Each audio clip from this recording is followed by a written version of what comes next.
Hola, soy Gerard, el profesor de Bioestadística de Genética de la Universidad Autónoma de Barcelona de la Academia Statistics. Antes de empezar el curso como tal, os quería comentar un par de aspectos sobre el funcionamiento del mismo. En primer término, indicaros que toda la docencia es online, mediante clases grabadas, como esta que ahora mismo estáis visualizando, así como también clases en directo. En las clases grabadas dispondréis de toda la información teórico-práctica necesaria para entender perfectamente la asignatura. Y luego, posteriormente, en las clases grabadas lo que haremos será resolver todas vuestras dudas. Dudas acerca de aspectos teóricos, cualquier ejercicio práctico, ejemplo de clase, lo que queráis me lo podréis preguntar por ahí. Y además también, y principalmente, resolveremos todos los exámenes de los últimos años en esta clase en directo. Es primordial esta clase, ya que así podréis ir genial preparados al examen de este año. Además de ello, también indicaros, por favor, que cuando realicéis la inscripción os enviamos a vuestras casas un dossier como el que tengo entre las manos. Este dossier dispone de toda la información que iremos siguiendo durante el curso. Entonces yo siempre iré haciendo referencia a ejercicios, a páginas que se encuentran en él. Por lo tanto, es fundamental que dispongáis de él. Si ahora mismo alguien está realizando la clase de prueba, puede ir a la página web y descargarse el PDF de la clase de prueba para así hacer un seguimiento adecuado de la clase en cuestión. Además de esto, ya para finalizar, antes de empezar el curso, indicaros también que el mismo día del inicio del curso creamos un grupo de WhatsApp formado por todos los alumnos y por el profesor, en este caso yo mismo, que me encargaría de responder todas vuestras dudas. Dudas acerca del funcionamiento del curso, dudas acerca de ejemplos prácticos, cualquier aspecto teórico, lo que sea. Podréis preguntarme cualquier duda que tengáis por ahí. Siempre tendréis ambas vías para poder consultarme todas vuestras dudas, ya sea por el grupo de WhatsApp o también en la clase en directo. Una vez dicho esto, ahora ya sí empezamos con el curso como tal.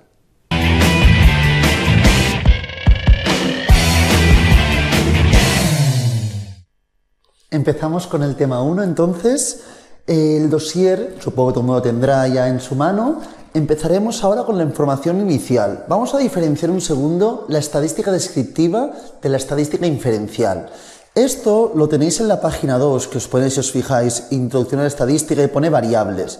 Aquí hablaré de las variables, pero antes de adentrarme en ese concepto de las variables, quiero que un segundo también visualicéis la página 5, por favor. En ella os pone individuo, muestra, población de estudio. Me interesa un poco esta idea para poder plantear un poco un esquema muy simple de la asignatura, ¿de acuerdo?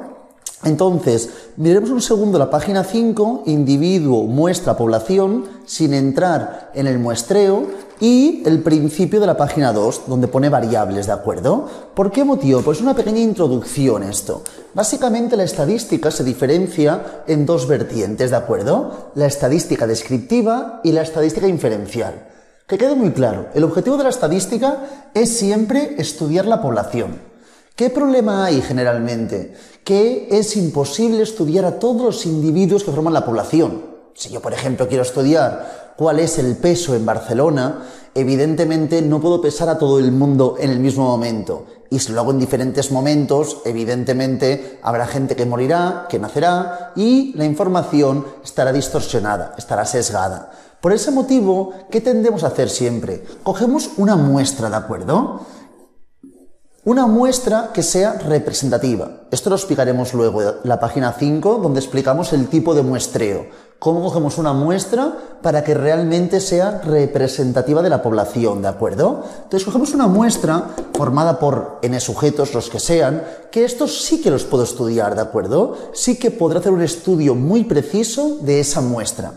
Entonces cogeremos la muestra y estudiaremos esta información. Esta información, estudiar la muestra, es lo que se denomina dentro de la estadística descriptiva. Consiste en describir la muestra, ¿de acuerdo? Cuando extrapolamos la información de la muestra hacia la población, estamos generalizando, estamos infiriendo, estamos extrapolando la información. Vamos de la muestra hacia la población. Esta inferencia, esta generalización de la información, es lo que se denomina estadística inferencial. Evidentemente, cuando planteamos la estadística inferencial, tendremos que trabajar con un término muy importante que es la probabilidad. ya que así como en la muestra os decía que podré describir exactamente la muestra, en la población esto será inviable, ¿de acuerdo? Ya que no podremos asegurar nunca cómo es la población. Si yo cojo un grupo de gente y este grupo de gente tiene una media, por ejemplo, de genética, tiene una media de peso de 80 kilos, eso no quiere decir que en la población, la media poblacional sea 80 kilos, por mucho que la muestra fuese representativa. Miraremos el concepto de probabilidad y cómo debemos inferir esta información. Generalizar. Nunca podremos asegurar con el 100% de seguridad cómo es la población, a no ser que trabajásemos con toda la población, que no será el caso por norma general. Entonces, en primer término, antes de explicar el concepto de inferencia, nos centraremos en la vertiente de la estadística descriptiva. Cuando trabajamos con la estadística descriptiva, básicamente lo que trabajaremos será la muestra. Y tanto en una como en la otra, estudiamos las características de la muestra, ¿de acuerdo? Importantísimo, la población está formada por muchos individuos. Hay infinidad de individuos en muchas poblaciones, ¿de acuerdo? ¿Y qué hacemos? Cogemos una muestra formada por un conjunto de los individuos que forman parte de la población. Esta muestra, que estará formada por un conjunto de individuos, estudiaremos diferentes características. Estas características en estadística se denominan variables, ¿de acuerdo? Las variables son las distintas características que tienen estos individuos. Por ejemplo, si hablamos de individuos que sean sujetos, que sean personas, podríamos estudiar su color de pelo, su altura, su peso, las notas obtenidas en el examen, cualquier aspecto que nos pueda interesar, pero no siempre cuando hablamos de individuos hablamos de personas. Puedo hablar de bolígrafos, ¿de acuerdo? En esta sala puede haber muchos bolígrafos. Si yo cojo 3 bolígrafos y estos 3 bolígrafos serían una muestra y puedo estudiar características de los 3 bolígrafos. ¿Qué podría estudiar, por ejemplo?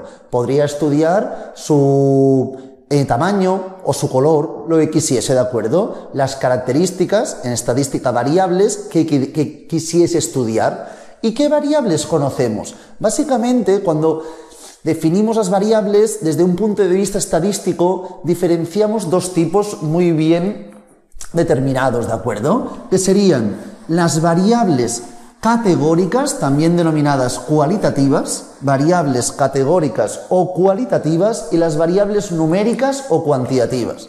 Tenemos las variables que diferenciamos las cualitativas de las cuantitativas. Evidentemente las qualis hacen referencia a atributos. Por el contrario, las quantis hacen referencia a números, son variables numéricas. Ahora veremos de forma muy clara la diferencia entre ambos tipos de estudios, ¿de acuerdo? A veces podemos tener algún ejemplo de variable quali que también haga referencia a número, pero el número es una etiqueta, es una mera etiqueta, no hace referencia a un orden preestablecido y unos números con sentido estricto, sino serían etiquetas. Por ejemplo, los buses. En muchas ciudades los buses son el bus 32, el bus 5, el bus 8.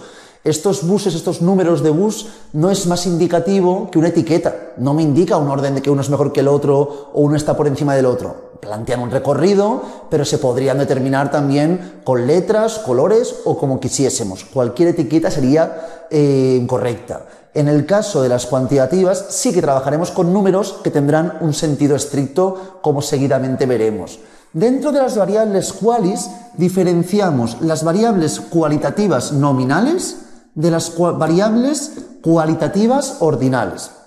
Claro, las variables, las características que estudiamos de los individuos tienen diferentes alternativas, diferentes opciones. Por ejemplo, si yo os hablase de color de pelo, que decía antes, color de pelo, tenemos rubios, castaños, pelirrojos y así progresivamente. Cada una de estas alternativas corresponde a una categoría que se denomina en estadística. La variable es la característica y las alternativas se denominarían en estadística categorías. Entonces, cuando hablamos de, repito, color de pelo, es la variable y las categorías serían moreno, castaño, rubio, pelirrojo. ¿Por qué os digo esto? Porque diferenciamos nominal u ordinal según la jerarquía preestablecida entre categorías. Si existe una jerarquía preestablecida entre categorías, hablamos de variable cuali-ordinal. Cuando no existe una jerarquía preestablecida entre categorías, hablaríamos de una variable cuali-nominal. Por ejemplo, color de pelo, rubio, castaño, moreno, pelirrojo no tiene un orden preestablecido. A lo mejor alguien prefiere ser rubio, otra persona morena y así progresivamente. No existe un orden preestablecido. Por lo tanto, cuando hablamos de las variables qualis nominales son aquellas que no tienen una jerarquía preestablecida entre categorías. En cambio, ordinal sería cuando sí que hubiese un orden preestablecido. Por ejemplo, si hablo de clase social, baja, media o alta. O por ejemplo, nivel de estudios. Nivel de estudios podríamos tener primario, secundario, universitario y doctorado. Y así progresivamente. Existen infinidad de posibles variables cualitativas nominales y ordinales. Y de otro costado tenemos las variables cuantitativas. Aquí diferenciamos las variables discretas y las continuas, ¿de acuerdo? Básicamente, las variables discretas son aquellas que entre dos valores consecutivos no puede haber ningún valor, ¿de acuerdo? Discretas, dos consecutivos, no puede haber ningún valor. Continuas, entre dos consecutivos puede haber infinidad de valores. Otra definición que también podríamos indicar sería que en las continuas, según la sensibilidad de la herramienta de medida, ¿de acuerdo? Según la sensibilidad de la herramienta de medida, cada vez puedo ser más y más preciso. Según la sensibilidad de la herramienta de medida, cada vez puedo ser más y más preciso.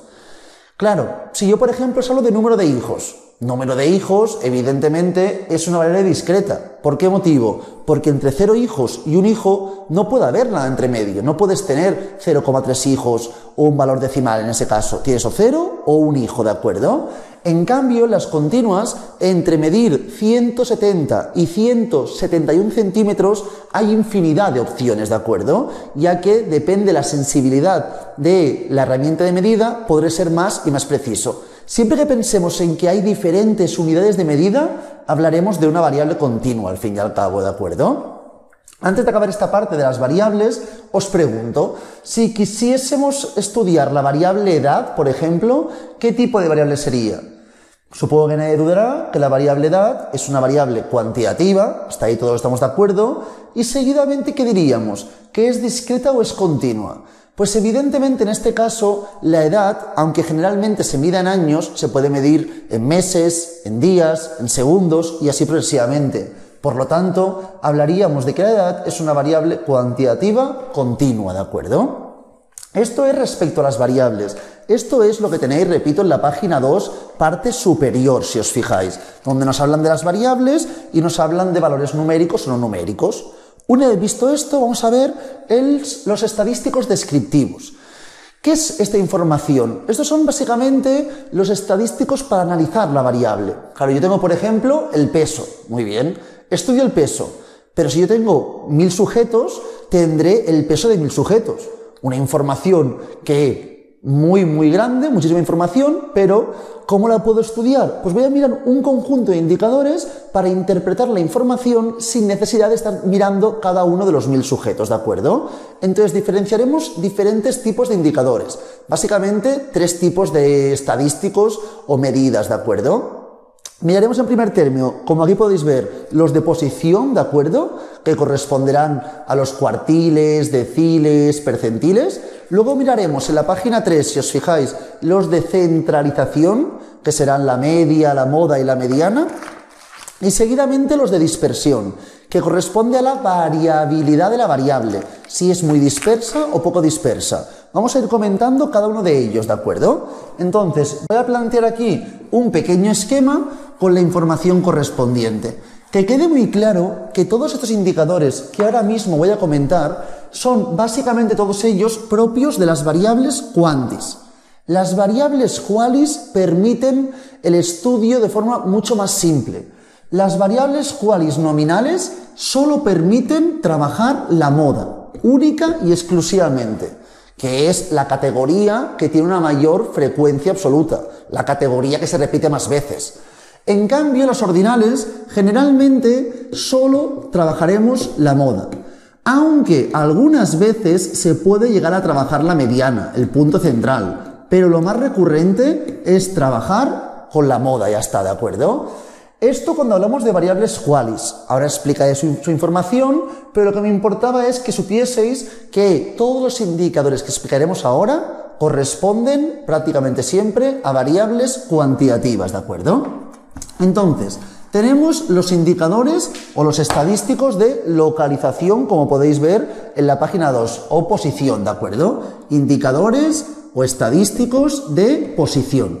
En este caso, ¿cuáles diferenciamos? Tenemos básicamente la mediana, disponemos también de los cuartiles, mediana, tenemos los cuartiles, también los deciles, y también estudiaremos los percentiles, que también se pueden denominar centiles. Percentiles o centiles, ¿de acuerdo? Entonces, básicamente en este caso, los indicadores de posición, ¿qué nos indican? No dice la palabra ya, la posición de cada sujeto. Todos esto alguna vez lo hemos hecho. He sacado en el examen un 4, pero es que he sido de los mejores de la clase. Vale, muy bien, pero entonces, ¿cómo puedo indicar esto? Con el indicador de posición. Es decir, si yo estoy en la mediana, la posición de la mediana me indica que estamos dejando por debajo nuestro el 50% de los casos y por encima el otro 50% de los casos, ¿de acuerdo? El valor que deja 50 por encima, debajo, perdonar, y 50 por encima es la mediana. Si hablamos de un examen y la nota mínima es un 0 y la máxima es un 10, ¿cuánto valdrá la mediana? Tendemos a veces a pensar que la mediana sería 5. No es cierto. La mediana no es el punto central entre el máximo y el mínimo. Es el sujeto que deja por debajo el 50% y por encima el otro 50%. ¿Qué quiere decir con ello? Si todo el mundo sacase un 0 y solo hubiese una persona que sacase un 10, evidentemente la mediana sería 0 en ese caso, ¿de acuerdo? Que es el punto central de la distribución. Entonces, en este caso, si trabajamos con la mediana, ¿qué se hace generalmente? Se ordenan los valores de más pequeño a mayor, para que todo el mundo lo vea. Un ejemplo de edades. Tengo un grupo de gente que tienen 20, 21, 21, 21 y 22 años, ¿de acuerdo? Por ejemplo, tenemos esta información, 20, 21, 21, 21 y 22. Para buscar la mediana, ¿qué hacemos? No se puede buscar directamente como la media, por ejemplo, que tiene un cálculo estipulado. No. Para buscar la mediana, buscamos la posición de la mediana, ¿de acuerdo? ¿Qué quiere decir eso? Haremos lo siguiente, mirad, buscaríamos la posición de la mediana, que corresponde a n más 1 entre 2, ¿de acuerdo? Donde n corresponde al número de sujetos de la muestra. La n corresponde al número de sujetos de la muestra. En este caso disponemos de 5 sujetos. 5 más 1, 6, entre 2, 3. Entonces, ¿qué haríamos? Buscaríamos dónde se encuentra la posición 3. Este es la 1, el 2, el 3, el 4 y el 5. En este caso, no hay duda, esta sería la mediana. La mediana sería tener 21 años, porque deja el 50% de los casos por abajo y el otro 50% de los casos por encima. Si hablásemos de un caso donde la n fuese par, aquí es impar, n5, si fuese par, por ejemplo, añado aquí un 22, ¿de acuerdo? Tendríamos 6 sujetos. Plantearíamos 6 más 1, 7, entre 2, 3,5.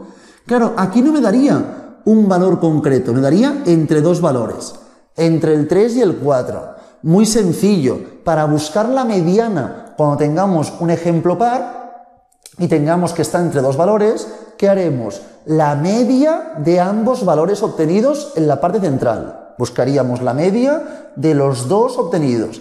Aquí, como es el mismo, la mediana, no hay duda, sería 21. Si este fuese 22, la mediana sería 21,5. Y así progresivamente se podría ir haciendo el ejercicio. Esto es la mediana, que repito, es el punto central de la distribución. Pero más allá de la mediana, también tenemos los cuartiles. Claro, ¿la mediana qué hace? Divide la distribución en dos partes. Una parte, parte inferior, y otra parte, parte superior. Por lo tanto, para dividir en dos partes requiere un corte. Cuartiles divide en 4 partes. Para dividir en 4 partes requiere 3 cortes.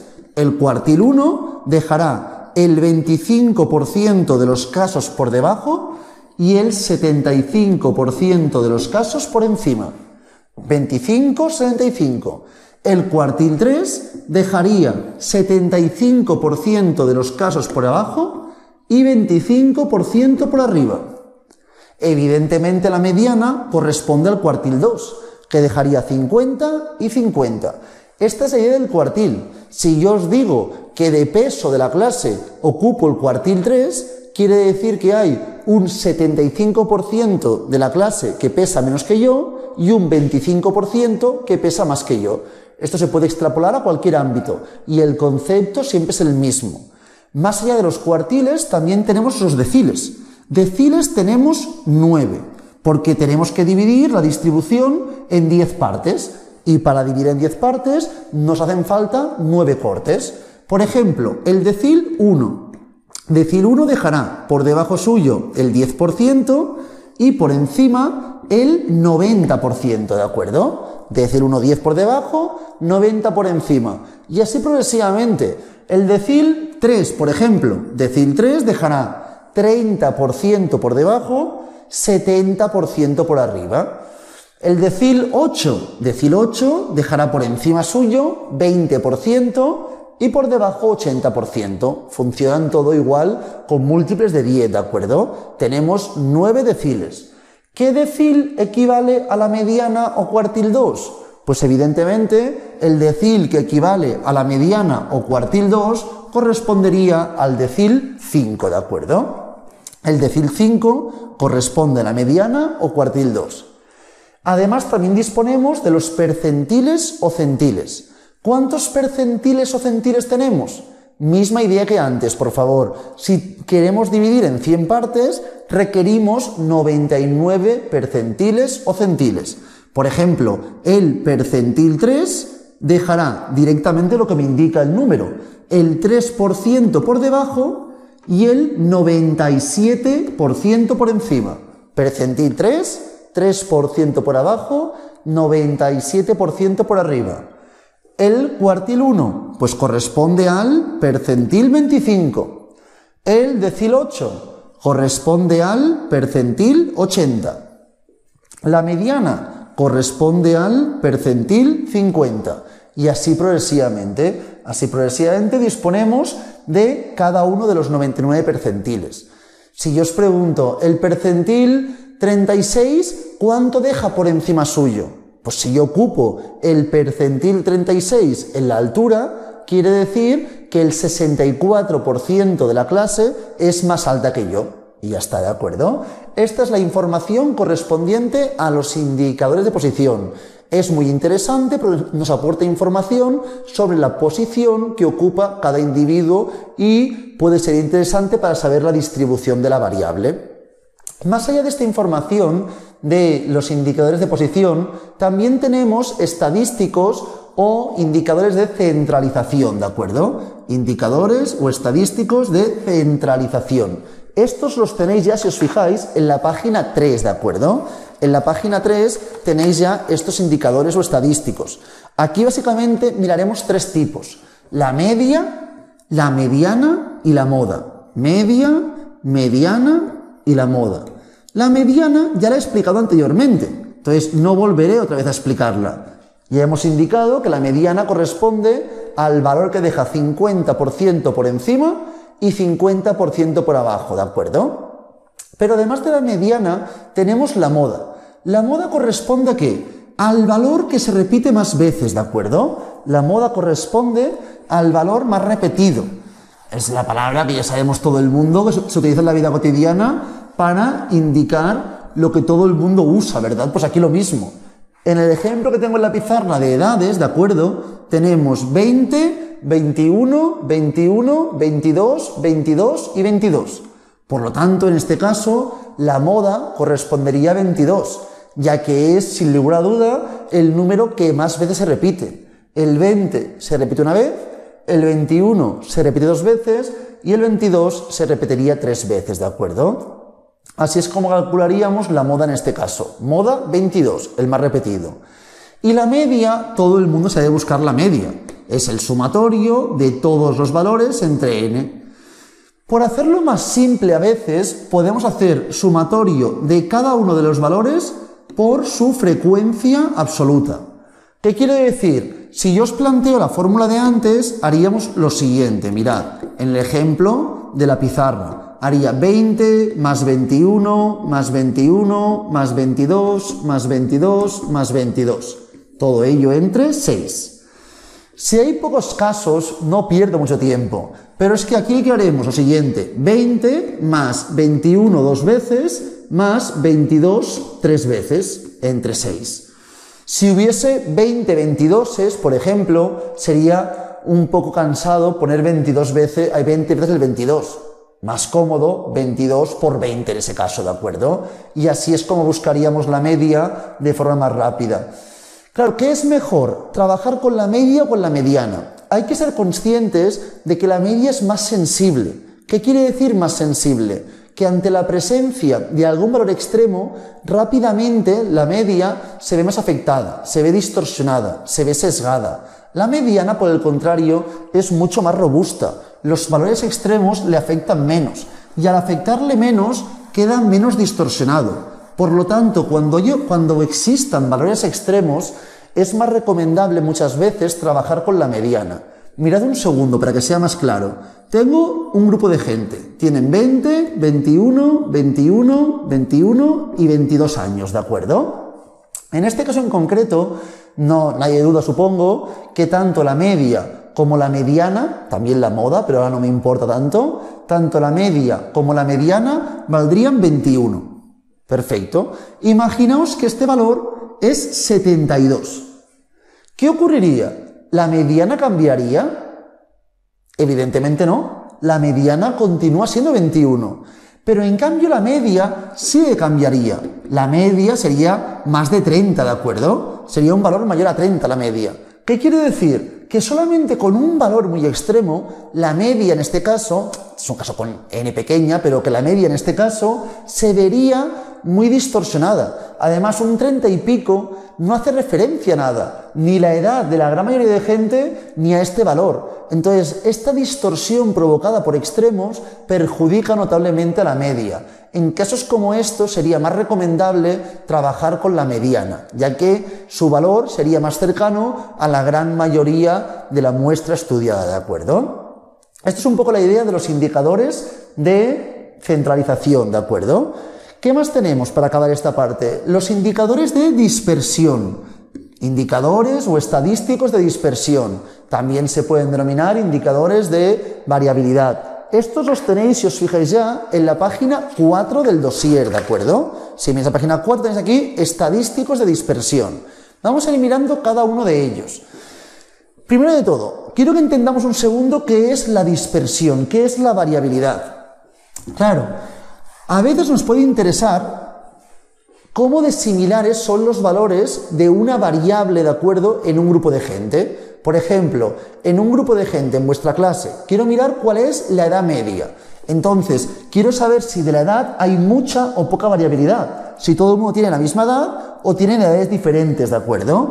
Entonces, nos sirve para analizar la homogeneidad de la variable. Si realmente son similares los valores o son muy distintos.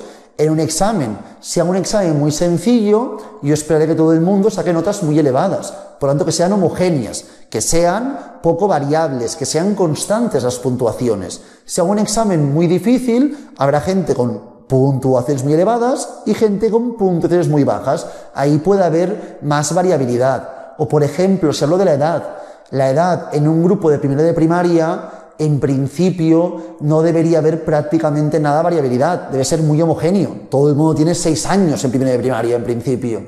En cambio, si hablo de una sala de cine, en una sala de cine puede haber evidentemente edades muy dispersas, mucha variabilidad. ¿Y qué indicadores tenemos? ¿Qué estadísticos tenemos para medir la dispersión? Pues miraremos unos cuantos. En primer término, miraremos el rango. También se puede denominar el rango amplitud o recorrido. Son sinónimos, ¿de acuerdo? Rango, amplitud o recorrido. Además del rango, también miraremos el rango intercuartílico. Aquí lo tenéis con una RQ, se puede poner de muchas formas. Yo pongo IQR, es el rango intercuartílico, ¿de acuerdo? ¿Qué más tenemos en este caso? Tenemos también la varianza, que se representa con una S cuadrado. Varianza que se ve representado con una S cuadrado. Y tenemos también la desviación estándar o desviación típica, que se representa mediante la S. Y para finalizar, disponemos del coeficiente de variación de Pearson. Estos son los indicadores por excelencia. Igualmente miraremos cuál de ellos nos interesa más y cuál menos, ¿de acuerdo? Empezaremos por el rango. El rango tiene un cálculo muy sencillo. Corresponde al valor máximo de la distribución menos el valor mínimo de la distribución. ¿Qué pensáis en este caso? Que estamos hablando de un caso, de un ejemplo, donde será un indicador muy sensible o muy robusto, por favor. Evidentemente, supongo que nadie dudará que es muy sensible. ¿Por qué es muy sensible? Mirad, imaginaos que tengo 200 personas, ¿de acuerdo? Estas 200 personas tienen una edad entre 17 y 19 años. Por lo tanto, si aquí me preguntasen el rango, diríamos que el rango es 2, 19 menos 17. Perfecto. Un rango de 2 años parecería indicarnos que hay, evidentemente, poca dispersión, poca variabilidad, que hay mucha homogeneidad de los valores, ¿de acuerdo? Pero imaginaos que añado una persona más. La persona 201, ¿de acuerdo? Al añadir esta persona más, esta persona tiene 80 años. Si añado una persona que tiene 80 años, ¿qué ocurre? Que el rango pasaría de ser 2 a 80 menos 17, 63. ¿Qué ocurre? Que solamente añadiendo una persona pasamos de 2 a 63. Claro, ¿qué parecía con el 2? Que la variable era muy homogénea.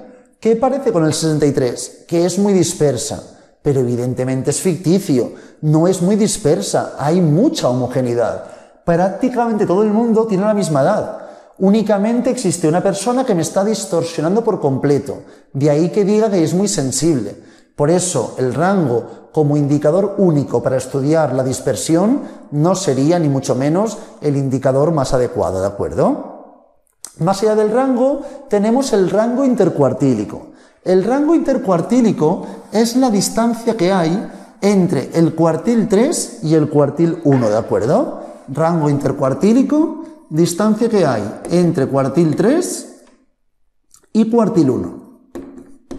Claro, imagínate una distribución. El cuartil 1 deja por debajo suyo el 25% de los casos. Y el cuartil 3 deja por encima suyo el 25% de los casos. Si yo estoy estudiando este espacio de aquí, estoy estudiando el 50% central de la distribución. Este espacio no lo estudio y este tampoco. Por lo tanto, ¿dónde quiero llegar? A indicaros que el rango intercuartílico es un indicador muy robusto. Muy robusto, ¿por qué? Porque solo estudia la mitad de la gente. El 25% de casos más extremos, que no tienen por qué serlo, superior, y el 25% inferior, los elimina. Y solo trabaja con el 50% central. Una vez visto esto, vamos a mirar los indicadores que utilizaremos en mayor uso, ¿de acuerdo? Que tendrán un uso mucho mayor que el rango y el rango intercuartílico. En primer término comentaremos la varianza. La varianza nos sirve ¿para qué? Para lo siguiente, mirad. Imagino que tengo un conjunto de sujetos y yo tengo aquí la media. ¿Qué voy a hacer? Para calcular la varianza, que es un indicador que tiene mucho sentido realmente, es calcular la distancia entre cada valor respecto a la media. Por ejemplo, si la media es 80 kilos y yo peso 83 kilos, la distancia de 83 a 83 es el valor a partir del cual calcularé la varianza. No solo el mío, de cada sujeto. Si este sujeto tiene un peso de 75 kilos, 75 menos 80, que es la media, menos 5. Entonces haremos las distancias, las diferencias de cada valor respecto a la media. ¿Qué ocurre? Que estas diferencias pueden ser positivas o pueden ser negativas. Para que no se compensen valores y esto repercuta en valores pequeños de la varianza, lo que se hace es elevar al cuadrado. Para calcular la varianza, hacemos el sumatorio de cada uno de los valores menos la media, pero lo elevamos al cuadrado. ¿Con qué intención? Con la intención de que no nos queden valores negativos y positivos que se compensen, y todo ello entre n-1. De esta forma, ¿qué conseguiremos? Conseguiremos el valor de la varianza.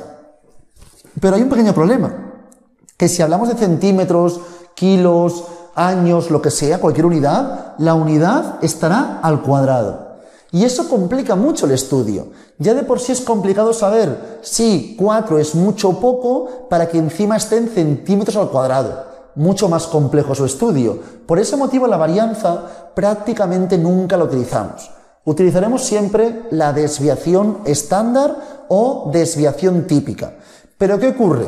Que para calcular la desviación estándar o típica, primero debemos haber calculado siempre la varianza, ya que la desviación estándar es la raíz de la varianza. A partir de la varianza, realizaría la raíz de la varianza y obtendría la desviación típica. Muy importante, la desviación típica sí que estará en la misma unidad que el resto de indicadores y no estará al cuadrado. Este indicador sí que será lo que sea y la unidad como tal, sin que esté elevado al cuadrado. Esto simplificará mucho la información. Aunque la simplifique, continúa siendo bastante complejo de interpretar la información, que quede muy clara. ¿Por qué es complejo? Imaginaos que tengo un grupo de gente y me da que la desviación es de 3 años.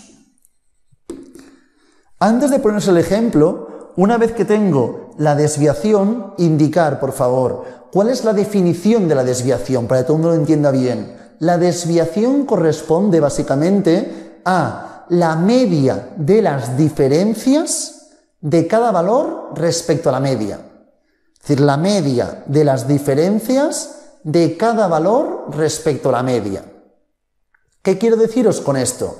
Si tenemos una desviación de 3 años, quiere decir que cada individuo de la muestra está a una distancia de 3 años respecto a la media. Evidentemente no estarán todos a 3 años. Habrá gente que esté a una distancia de 0, de 1, de 2, de 3, de 4, 5 y así progresivamente. La media de las distancias será 3 años, ¿de acuerdo? Por lo tanto, si ya de por sí es un poco liosa la definición, si os digo, una desviación de 3 años, ¿es mucho o poco?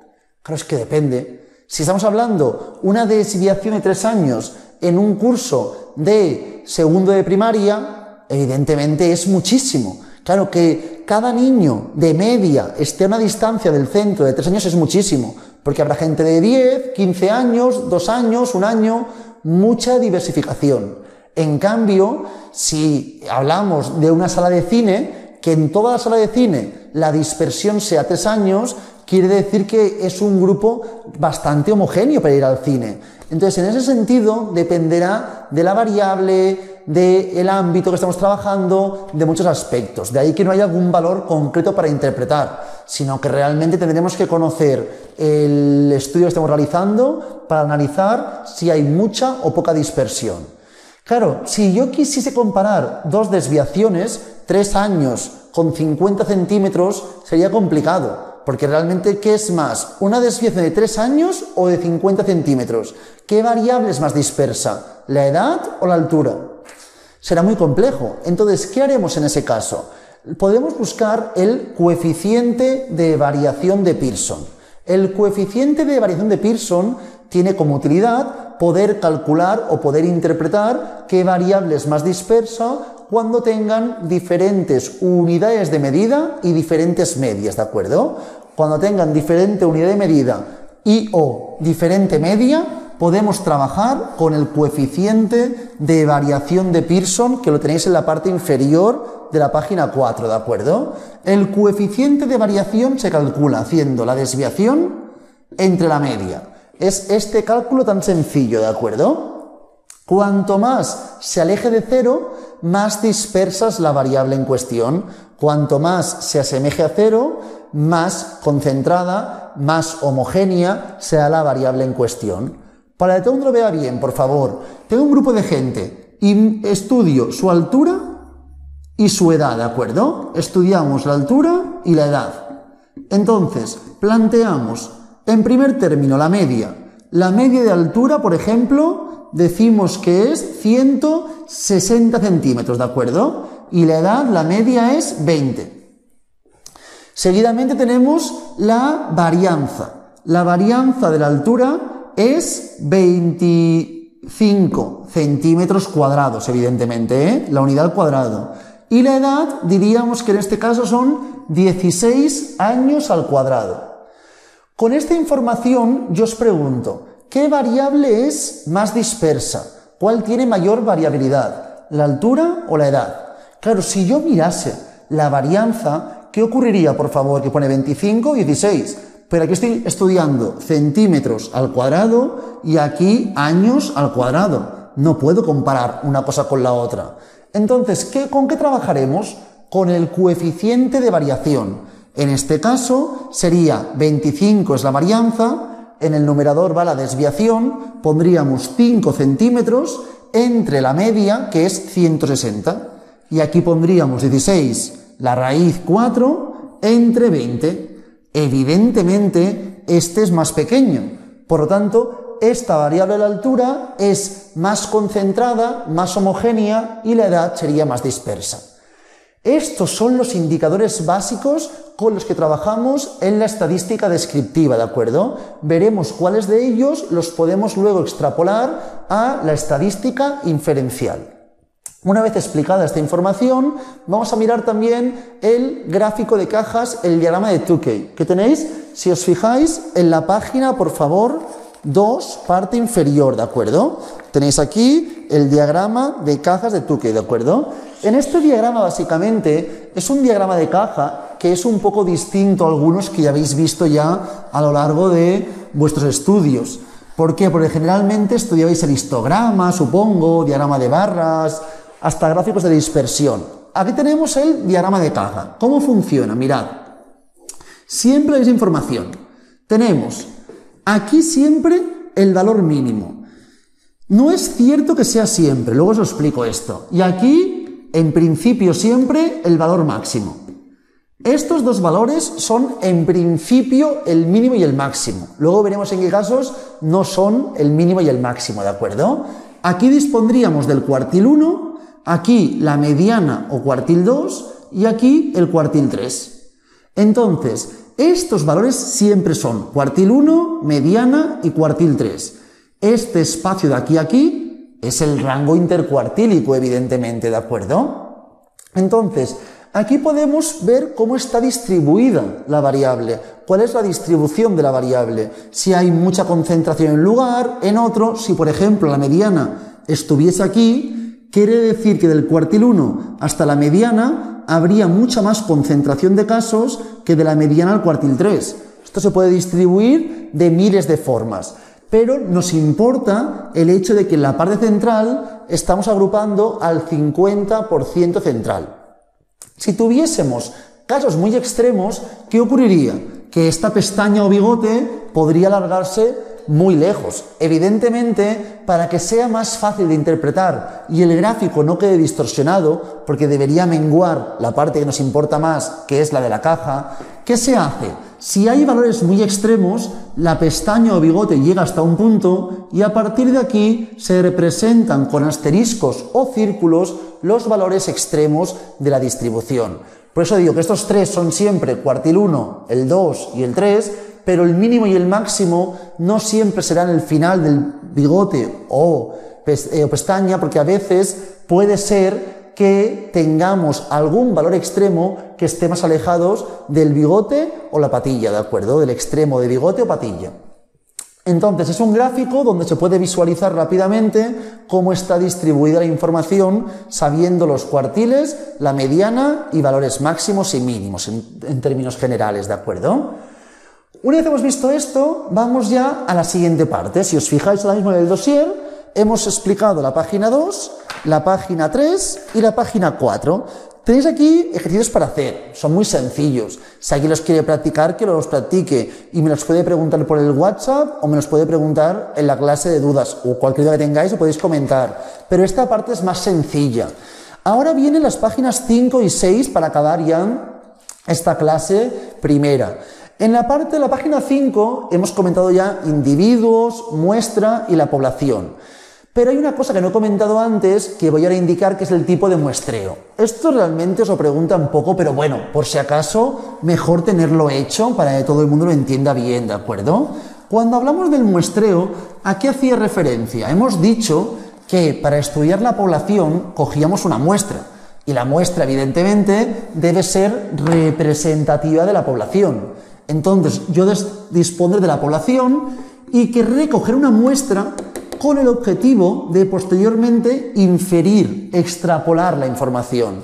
Para realizar esta inferencia es importante que la muestra sea lo más representativa posible. Para que sea representativa, ¿qué quiere decir? Que todos los individuos deben tener la misma probabilidad de formar parte de la muestra. Todos los individuos deben tener la misma probabilidad de formar parte de la muestra. Básicamente existen infinidad de muestreos posibles. Aquí os comentan dos solamente, que son el muestreo aleatorio simple y el muestreo sistemático, ¿de acuerdo? ¿Cómo funciona cada uno de ellos? El aleatorio simple es con diferencia el más básico de todos. Consiste en extraer directamente al azar el número de personas que queremos que formen la muestra. Si tenemos una población formada por ejemplo, 2.000 personas, ¿de acuerdo? Y queremos coger a 20 personas al azar directamente. Pues cogemos una persona, una y una, no eligiéndolas, siempre mediante algún método azaroso que sea congruente. Y así cogeríamos a las personas que van a formar parte de nuestra muestra, ¿de acuerdo? Otra opción es el muestreo sistemático. Claro, si yo cojo 20 personas, por ejemplo, tengo 2.000 personas que estudian en la autónoma, ¿de acuerdo? No es el caso, son más, pero bueno, 2.000 personas estudian en la autónoma. Entonces, ¿qué hacemos? Si cogemos 20 personas y los números están ordenados 1, 2, 3, 4, 5, hasta el 2000, están ordenados todos según carreras, genética, biología, y así progresivamente. Si me salen 20 personas, pueden estar evidentemente las 20 dentro de genética o 20 dentro de biología. El azar puede dar eso. Para que eso no ocurra, ¿qué se hace? Hacer una distribución o un muestreo sistemático. ¿Qué quiere decir? Si queremos estudiar 20 sujetos y tenemos en total 2.000 sujetos, hacemos una pequeña división.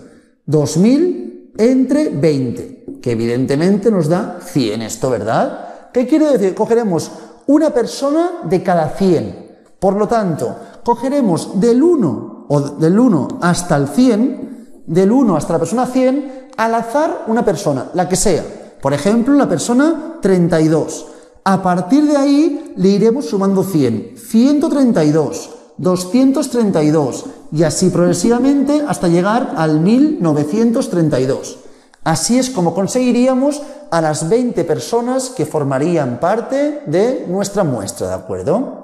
Es sistemático por eso, porque a veces está distribuido por bloques las poblaciones y para que no nos ocurra que todos pertenezcan al mismo grupo o subgrupo, lo hacemos de esta forma, ¿de acuerdo? Estos muestreos básicamente tienen como objetivo, repito, que luego la inferencia de la población sea lo más adecuada posible. Una vez vista esta información, solamente nos queda por comentar ya la información de la población. Hasta ahora hemos trabajado con la muestra. Ahora, por primera vez, vamos a comentar algún aspecto de la población, ¿de acuerdo? ¿Qué es lo que me importa en primer término? Pues en primer término comentaré los indicadores.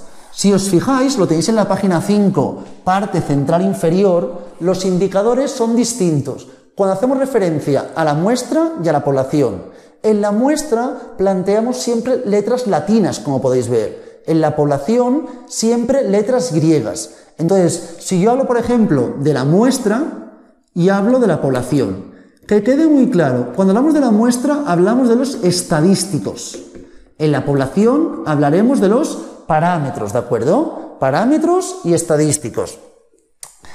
Importante, la media, por ejemplo. Ya lo hemos visto anteriormente, pero la media en la muestra se escribe con la nomenclatura siguiente, ¿de acuerdo? En cambio, cuando hablamos de la población, la media se representa con la letra mu. Entonces vemos como una cosa es la media muestral y otra la media poblacional. Y es importante saber diferenciar ambos conceptos, ¿de acuerdo? ¿Qué más tenemos? La varianza. La varianza también la hemos visto ya. Cuando hablábamos de la información correspondiente a la muestra, planteábamos S cuadrado, ¿verdad? En la población planteamos sigma cuadrado. Lo mismo ocurre con la desviación estándar o desviación típica, que planteamos la S o la sigma, porque como bien sabéis, la desviación típica es básicamente la raíz de la varianza, ¿de acuerdo? ¿Qué más tenemos? Proporciones. Cuando planteamos proporciones, ¿qué planteamos? P sub pi si hablamos de la muestra o pi si hablamos de la población. Estos son los fundamentales, los que realmente nos importan más. A partir de aquí, evidentemente, existen infinidad más de ellos, muchísimos más, pero básicamente estos son los que más nos importan ahora mismo para empezar la asignatura, ¿de acuerdo? Una vez visto esto, ya podemos intentar jugar con la muestra y la población. Repito, objetivo, pasar de la muestra hacia la población. Aquí, si os fijáis, en la página 5, tenéis aquí la información de la distribución muestral. ¿Esto en qué consiste básicamente? Lo que vamos a trabajar va a ser trabajar a partir de la población, pero a partir de una muestra. Entonces, yo no podré asegurar nunca cómo es la población. A partir de una muestra intentaremos descubrir cómo sería la población a la cual pertenece esta muestra, ¿de acuerdo? Entonces, en este caso, ya veremos cómo trabajaremos con la población dividida en submuestras. Esto no es lo que realmente vamos a hacer. No es que yo coja toda la población y la divida en submuestras, sino que es teóricamente lo que estoy realizando. Yo, a partir de una muestra, intentaré saber cómo es la población a partir de la división entre pequeños grupos muestrales, ¿de acuerdo? Es muy importante que conozcamos diferentes conceptos, como por ejemplo es, que tenéis en la página 6, el teorema central del límite, ¿de acuerdo? ¿Qué nos indica el teorema central del límite? Muy importante este, ¿de acuerdo? Básicamente nos indica que cuando tengamos una suma de variables que sea muy elevada e independientes entre ellos, ¿de acuerdo? Una suma de variables suficientemente grande e independientes entre ellas, y la varianza sea finita, pero no sea nula, es decir, sea no nula y finita, ¿de acuerdo? Entonces, la función de distribución se puede aproximar a la normal. La función de distribución se podrá aproximar a la normal. Supongo que en clase habréis oído alguna vez que os dicen que si la n es suficientemente grande, a veces comentan mayor a 30 o mayor a 50, la distribución ya es normal. Esto es el teorema central del límite, que a medida que la n aumenta, al final todo tiende a la normalidad. ¿Qué quiero deciros? Por ejemplo, si yo voy a la calle ahora mismo y cojo a 3 personas, evidentemente puede ser que una mida 180, otra 2 metros y otra 2,20. Esta distribución no sería normal, porque no habría una mayor cantidad de gente en la parte central. Cuando hablo de distribución normal, hablo de la campana de Gauss, básicamente, ¿de acuerdo? En cambio, si voy a la calle y cojo a 100 personas al azar, seguramente la gran mayoría me dirán cercano a 170, la gran mayoría. Algunos por debajo de 150 y otros por encima de 190, pero la gran mayoría estará en el centro. La distribución será algo así, concentración en la parte central y en los extremos mucho menor proporción de gente. ¿Dónde quiero llegar con esto? Pues que básicamente la información correspondiente al teorema central del límite nos indica que a medida que aumenta la n, cada vez es más probable que la distribución se aproxime a la normal. Y luego tenemos otro teorema que también es importante para entender la distribución normal, que es la ley de los grandes números.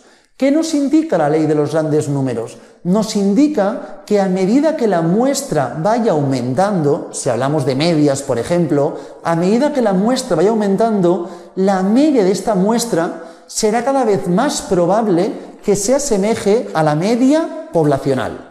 Es decir, imaginaos que la media poblacional en Barcelona es de 30 años, ¿de acuerdo?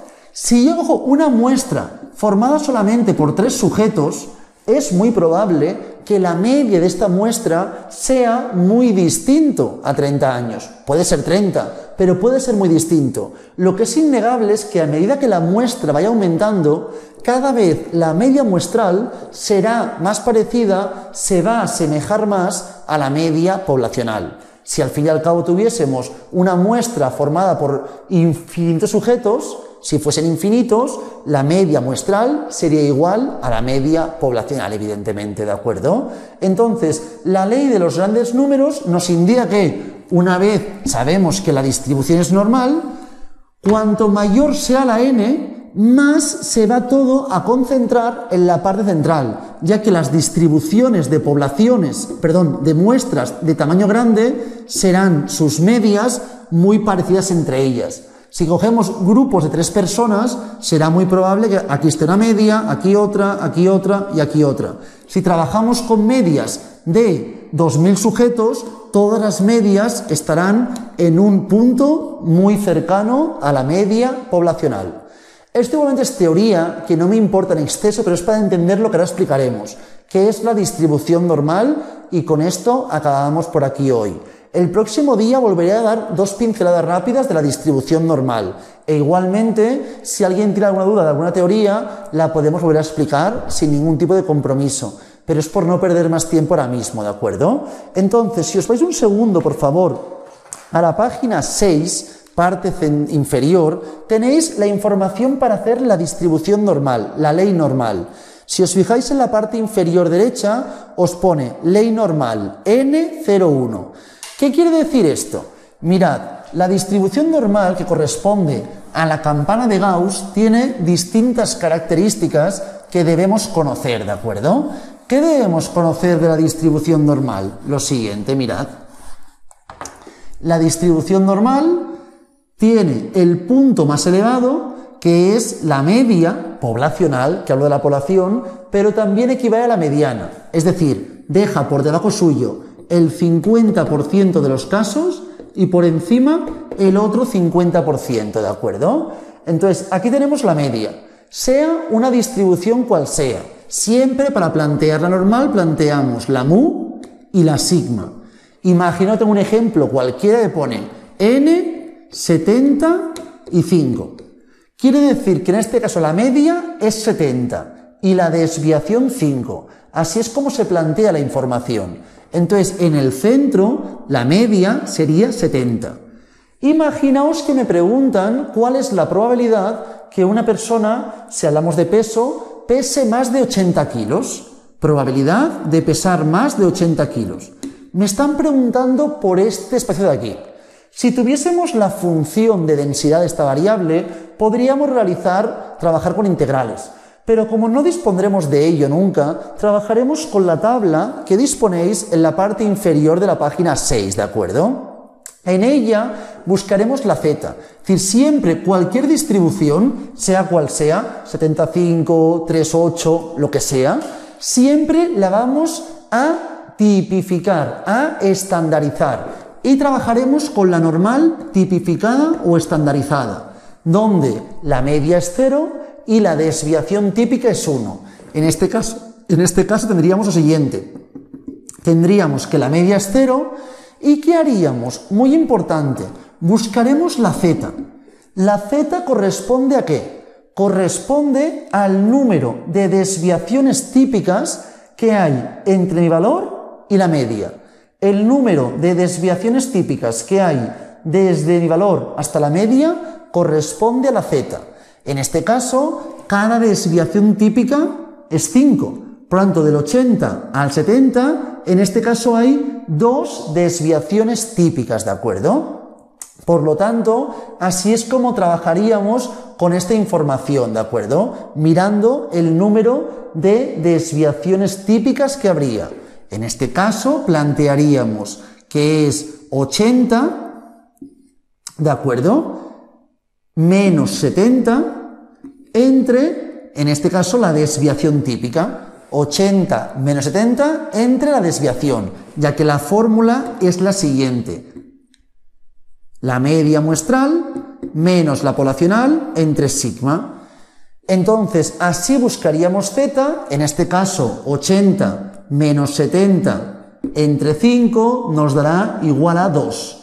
Y aquí tendremos el 2, ¿de acuerdo? Que será la z correspondiente. Todo esto cuando trabajemos con una n genérica. Si tuviésemos una n concreta, nos dijesen, por ejemplo, que la n es igual a 20 en el estudio, ¿qué haríamos? Muy importante, en vez de 5 aquí, pondríamos 5 entre y haríamos siempre lo mismo, raíz de 20. Para hacerlo más sencillo pondremos 25 y pondremos 5 entre raíz de 25, ¿de acuerdo? Y así es como funcionaría información. Esta fórmula sería entre raíz de n. Esto, repito, si conociésemos n en enunciado. Si el enunciado no me dice n, haríamos lo de antes. Si me dice la n, trabajaríamos de esta forma. 5 entre 5, 1, aquí la z valdría 10. Y así haríamos el ejercicio.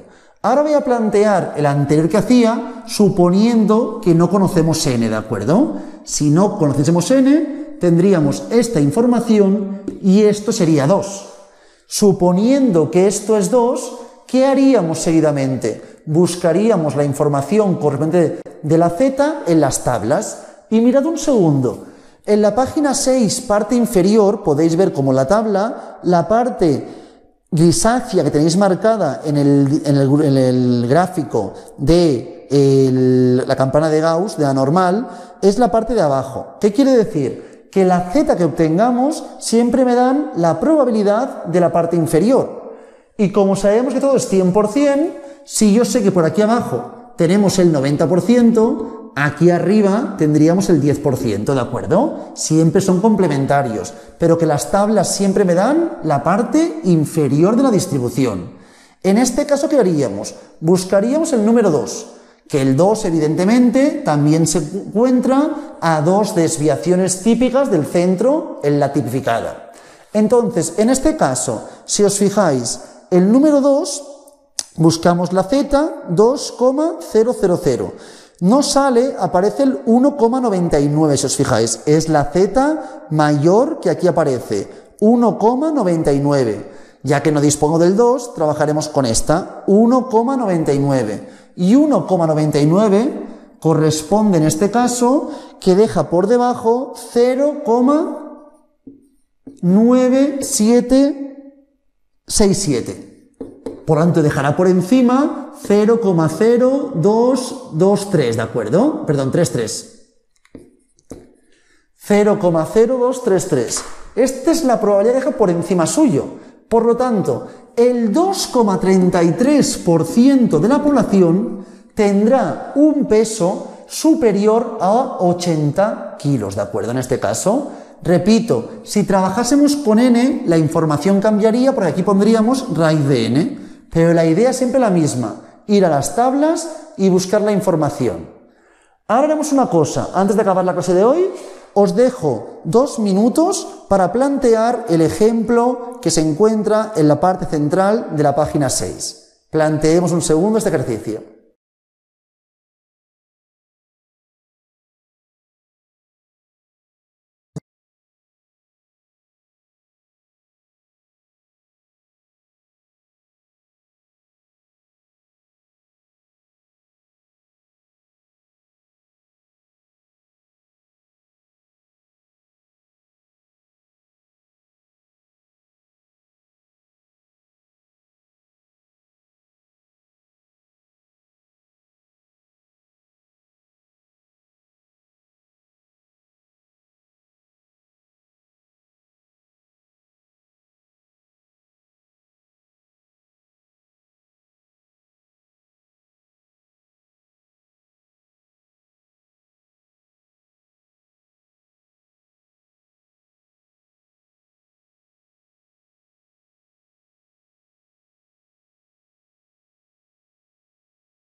Para acabar haremos el ejercicio estamos indicando ahora mismo, ejemplo 6, ejemplo de la página 6, y miramos un segundo, por favor. Tenemos aquí que está formado por 100 alumnos y sacan 8,7, ¿de acuerdo? Tenemos que la media de la población es 7,5. Y tenemos que nuestro grupo de gente saca un 8,7. No hay duda que saca mejor que el resto de la población, pero vamos a ver hasta qué punto esta nota respecto al resto de grupos de 100 sujetos es muy elevada o no es tan elevada, ¿de acuerdo? Entonces, miramos la información, buscamos la Z para poder buscar en las tablas que disponemos en la parte inferior de la página 6 y planteamos la fórmula. En este caso, al conocer la n, planteamos la n, ¿de acuerdo? Tendríamos 8,7 menos 7,5 entre la desviación, que es 2, raíz de n, que es 100, ¿de acuerdo? Nos queda 1,2 entre 2 entre 10. 1,2 entre 0,2, 6. La z vale 6 en este caso. Si os fijáis, antes ya lo hemos dicho, la z más elevada que tenéis es 1,99, la que aparece aquí. Y 1,99 deja por debajo suyo el 97,67% de los casos. Por lo tanto, en este caso, el número 6 estará mucho más para allá. ¿Qué quiere decir? Que dejará prácticamente el 100% de los casos. ¿A dónde quiero llegar con esto? Pues que en nuestro caso, esta muestra que ha sacado 8,7 es de las mejores muestras posibles que puedo extraer de la clase de tamaño 100. ¿Por qué? Porque esta muestra deja prácticamente el 100% de las medias de los grupos de tamaño 100 por debajo suyo. Prácticamente es imposible obtener una muestra de 100 sujetos que obtengan mejor nota que el 8,7. Esta es la explicación que deberíamos entender de esta información. Una vez explicado esto, hacemos ya el final de la clase. Si tenéis alguna duda de cualquier cosa, me lo podéis comentar ahora mismo por el grupo de WhatsApp y yo, ya sea mediante vídeo o mediante una explicación con una hoja, os explicaría aquellas dudas, ¿de acuerdo? Y sobre todo también, si tenéis alguna duda que no se acaba de entender a medida que hacéis ejercicios, el día de la clase de repaso podéis preguntar todas las dudas que tengáis. Nada, que vaya muy bien y buena semana.